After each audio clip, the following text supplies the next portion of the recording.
13 വർഷങ്ങൾക്കിപ്പുറം മറ്റൊരു ലോകകപ്പ് കിരീടം സ്വന്തമാക്കിയ ടീം ഇന്ത്യയുടെ നേട്ടത്തിൽ കേരള ക്രിക്കറ്റ് പ്രേമികൾക്കും അഭിമാന മുഹൂർത്തമാണ്. കാരണം ഇന്ത്യയ്ക്കൊപ്പം ലോകകപ്പ് വിജയിക്കുന്ന മൂന്നാമത്തെ മലയാളി താരമായി മാറാൻ സഞ്ജു സാംസണിലൂടെ സാധിച്ചു. ഇതിനു മുൻപ് സുനിൽ വത്സനും എസ് ശ്രീശാന്തും ലോകകപ്പ് വിജയത്തിൽ പങ്കാളികളായിരുന്നു.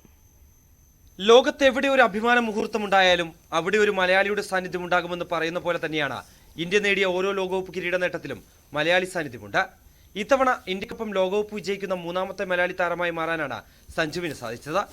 ഈ ലോകകപ്പിൽ ഒരു മത്സരം പോലും കളിക്കാൻ സാധിച്ചിട്ടില്ലെങ്കിലും ഇന്ത്യൻ ടീമിന്റെ കിരീട നേട്ടത്തിൽ പങ്കാളിയാവാൻ മലയാളി താരത്തിന് സാധിച്ചത് ഏറെ ശ്രദ്ധേയമാണ്. ഇതിനു മുമ്പ് ഇന്ത്യൻ ടീമിന്റെ ലോകകപ്പ് വിജയത്തിൽ പങ്കാളിയായ മലയാളി താരങ്ങൾ എസ് ശ്രീശാന്തും സുനിൽ വാത്സനുമാണ്.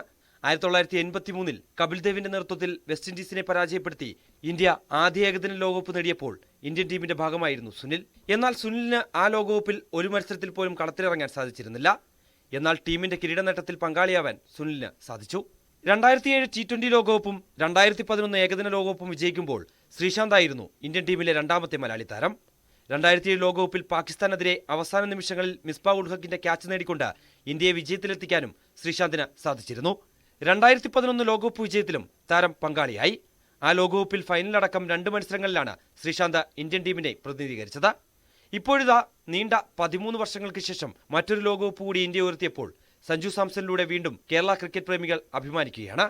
ഇതോടെ ഇന്ത്യ ലോക കിരീടം ഉയർത്തിയ ടീമിലെല്ലാം ഒരു മലയാളി സാന്നിധ്യമുണ്ടായിരുന്നു എന്ന ചരിത്രം ഇപ്പോഴും തകർക്കപ്പെടാതെ നിലനിൽക്കുകയാണ്. Sports desk, news 18.